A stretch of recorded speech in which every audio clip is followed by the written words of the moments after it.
বেশি ভদ্র তাই ডিভোর্স দিয়ে চলে যান স্ত্রী। তাই কাকাকে তার নতুন স্ত্রীর সঙ্গে খারাপ আচরণ করার পরামর্শ দিচ্ছেন ভক্তরা।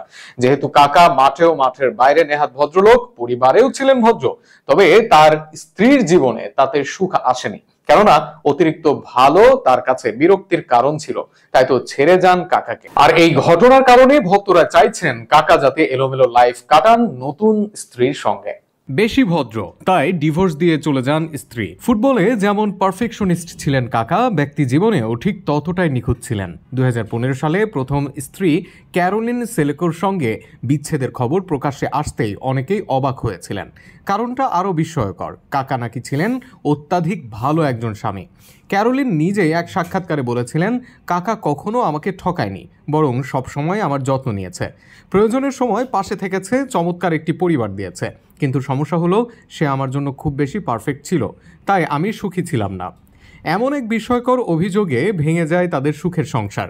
এরপর সময় গড়িয়েছে, কাকা নতুন জীবন শুরু করেছেন ক্যারোলিনা বাতিস্তা লেটার সঙ্গে। 2019 সালে তাদের আংটি বদলের খবর প্রকাশ করেন কাকা। পরে পরিণয়ে আবদ্ধ হন দুজন। সম্প্রতি ইনস্টাগ্রামে স্ত্রী ক্যারোলিনার সঙ্গে একটি প্রেমময় ছবি শেয়ার করেন তিনি। আর সেই ছবির নিচেই শুরু হয় ভক্তদের ব্যতিক্রমী সব মন্তব্য ও পরামর্শ।